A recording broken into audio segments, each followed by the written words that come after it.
For years, the world believed that one weapon changed the Soviet-Afghan war: the Stinger missile, the weapon that turned Soviet helicopters into falling fireballs and gave the Mujahideen a fighting chance. But what if that story is incomplete? What if the most important CIA weapons in Afghanistan were not American at all? What if millions of Soviet-designed rifles, machine guns, rocket launchers, and explosives secretly entered Afghanistan through one of the largest covert operations in modern history? For nearly a decade, the CIA built a hidden pipeline of weapons that stretched across continents. Officially, America wasn't at war. Unofficially, it was helping arm a resistance movement against a superpower. And some of the weapons sent into Afghanistan would change the course of the Cold War itself. This is the untold story of the secret CIA weapons that helped bleed the Soviet Union in Afghanistan. And the most important weapon might not be the one you think. The secret war begins December 1979. Soviet forces crossed into Afghanistan. Thousands of troops poured across the border. Armored columns rolled through cities. Helicopters dominated the skies. To many observers, the outcome seemed inevitable. The Soviet military was one of the most powerful forces on Earth. The Afghan resistance appeared hopelessly outmatched. But inside Washington, a different calculation was taking shape. The CIA launched what would eventually become one of the largest covert operations in its history: Operation Cyclone. The goal was simple: arm the Afghan Mujahideen. But there was a problem. If American-made weapons started appearing on Soviet battlefields, Moscow would have undeniable proof of direct US involvement. So the CIA needed another solution, a solution hidden in plain sight. Instead of shipping American weapons, they would secretly acquire Soviet-style weapons from countries all over the world. And soon, shiploads of arms began moving toward Pakistan. The secret arsenal was growing. But what exactly was inside it? The AK-47, the rifle of the Shadow War, the most common weapon supplied during the Afghan Jihad, was not American. It was the AK-47 and its many variants: Chinese Type -56 rifles, Egyptian-made AKs, Eastern European copies, millions of rounds of ammunition. The reason was brilliant. Afghan fighters already understood how to use them. Ammunition was widely available, and if Soviet troops recovered these weapons, they looked identical to countless rifles already circulating throughout the region. The AK platform became the backbone of the resistance. Reliable, simple, deadly. It could function in dust, mud, snow, and mountain conditions where more sophisticated weapons often struggled. The CIA wasn't just supplying rifles. It was supplying sustainability. Every convoy destroyed, every ambush launched, every mountain position defended. The AK was usually there, but rifles alone could not stop Soviet armor.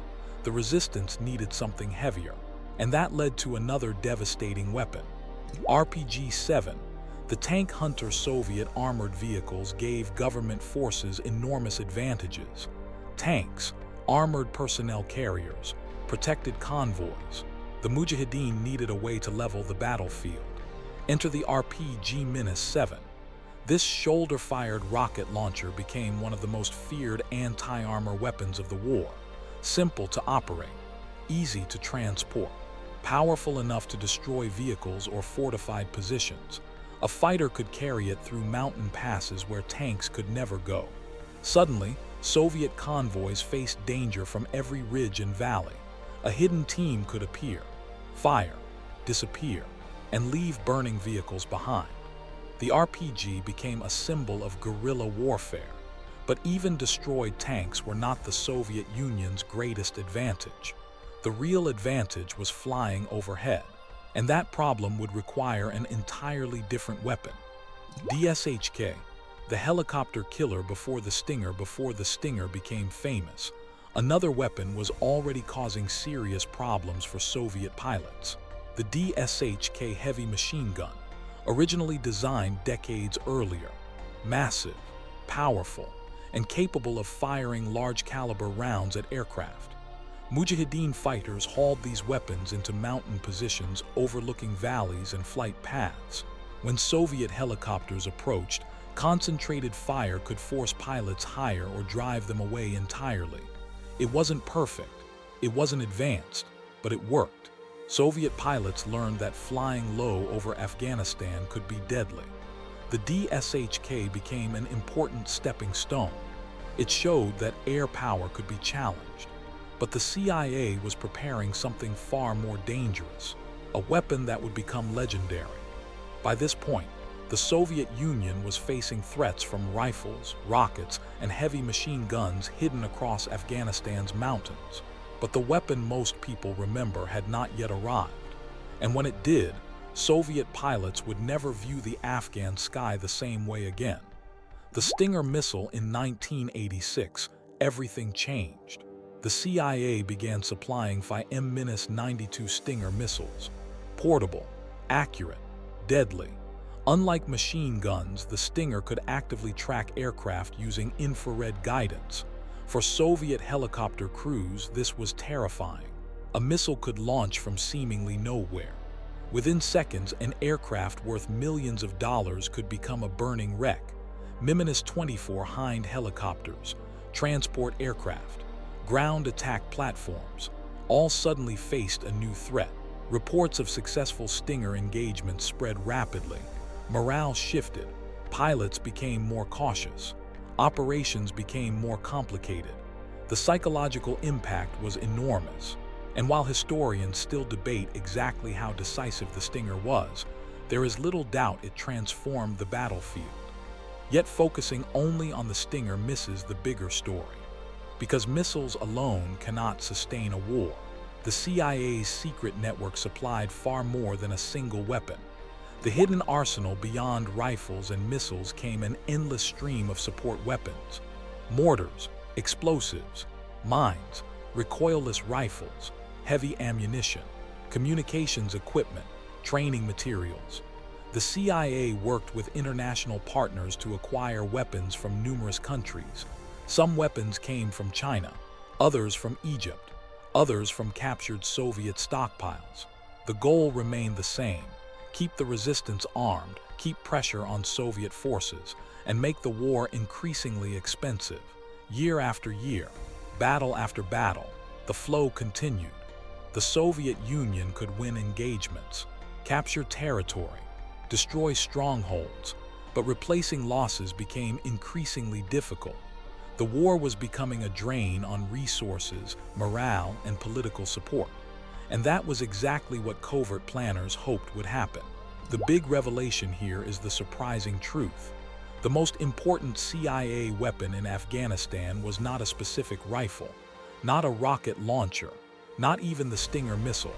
It was the system, the pipeline, the covert network that continuously delivered weapons into the hands of the resistance. Without AKS, there would be no sustained guerrilla campaign. Without RPGs, armored vehicles would move freely. Without DSHKs, helicopters would dominate the skies. Without Stingers, Soviet air crews would feel far safer.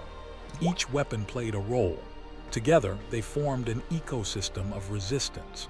And that ecosystem kept the war going year after year. The secret wasn't one super weapon. The secret was scale. By the late 1980s, the Soviet Union faced mounting problems both inside and outside Afghanistan. The war had become costly, unpopular, and increasingly difficult to justify. In 1989, Soviet forces withdrew from Afghanistan. Historians continue to debate all the reasons behind that decision, but one fact remains undeniable. The mountains of Afghanistan became the testing ground for one of the largest covert arms programs in modern history, a program built on secrecy, plausible deniability, and weapons that were never supposed to be traced back to Washington.